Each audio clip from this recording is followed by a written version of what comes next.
paid a courtesy visit to Catholic bishops in Accra in order to engage religious bodies with their activities towards this upcoming 2024 election year as a way of partnership for free and fair election. According to the chairperson for the National Commission for Civil Education, Mrs. Kathleen Addy said they are focusing on sanitizing the public space against fake news, religious rising of money inequalities, religious tolerance, and many others. Is core to the work that we do. And patriotism is what I ordinarily term as citizenship, understanding your rights and responsibilities and your obligations to the state. And this forms the core of all the public education that we do. On the matter of LGBTQ, we have a clear position that as much as we think that everybody's human rights should be protected, we also cannot have a situation where there is cultural imposition on the people, and that people evolve and people decide how they will be. So if the people have decided that this is how they will be, really truly, ours is to work to ensure that the values that are common, that are acceptable to everyone, are those that we promote, and that's what we will do. It goes without saying, we do a lot of work in churches, in mosques, in other places of worship. We meet people in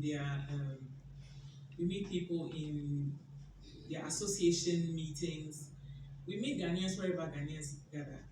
And in each of these meetings, we promote the values that we all launched Constitution Week. We not just in Ashanti region, but we launched our Constitution Week, which is a flagship program that educates Ghanaians about our Constitution and our history. And today we are fortunate to be here at the Catholic Bishop Conference.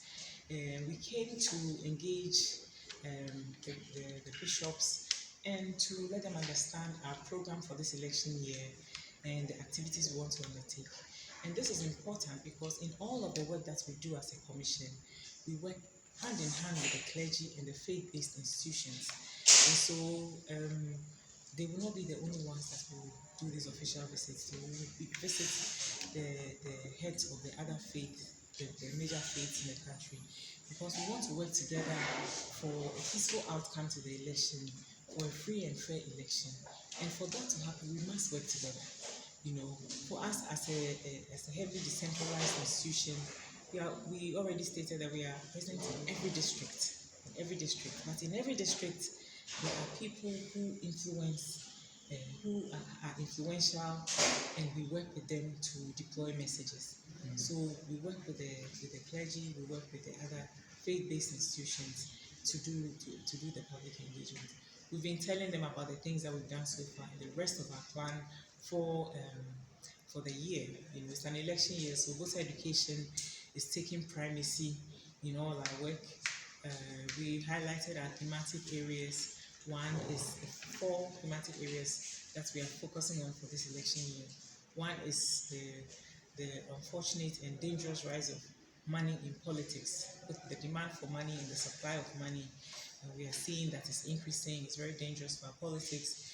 We are looking at issues of fake news, misinformation and disinformation using the internet. This is also very dangerous because some fake news can, incite people to take actions that will then escalate and create problems for us as a country. We are also focusing on religious tolerance. This is not the time for us to now live in the West African sub-region as a country. We are part of the region. Everything that happens in our neighboring countries, we must worry. And we are the ones with the saying that when your neighbor's beard is on fire, you should go and find some bucket of water because it may happen to you. So it's just along those lines. If so many countries, well-established democracies are experiencing these difficulties in the sub-region, then it is possible that whatever is plaguing them will come into our territory. And so we must do all we can to ensure that people have the awareness, the understanding, the knowledge, and know what to do when we are faced with a threat. Vote for me because I'm in this religion, or vote for that person because we are in that religion. We will be calling out and condemning those who take that road. It is called for, it is unnecessary. If you want people to vote for you, tell them your message, tell them what you can do, and show them how you. Just to let you know that we are now receiving the money, but we've already deployed. That is not to say that in the first 4 months we've done absolutely nothing, but we have not been operating at optimum. And so when we launched Citizenship Week, it wasn't this week, right? But we launched it. We undertook activities. We are currently in the field doing the engagements for Citizenship Week. It's never too late. It's not as if the money hasn't come at all. We've got our first quarter money and we are actively rolling out our activities. Money is released in quarters. We have received our first quarter and even part of our second quarter. And so that's how it should be. It's not about how much.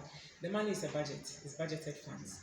We've already defined the programs. We've already allocated resources to all the programs. So that's not up for debate. That eventually it happens, and we will continue to do our part. But the important thing is that even if we are unable to mainstream it into the curriculum, as an institution, we must continue to do what we can to ensure that people receive the civic education that is required to build the right citizens that we need. That is why we focus on civic education clubs in schools. Even if it's not in the curriculum, people will still get the civic education through the club activities in the schools. So yes, ideally it should be in the curriculum, but if it's not in the curriculum, it doesn't mean that we cannot work. We still continue to work to ensure that we bring people's understanding of their rights and responsibilities and their understanding of the Constitution and all the other things that we engage in. People have a better understanding of it.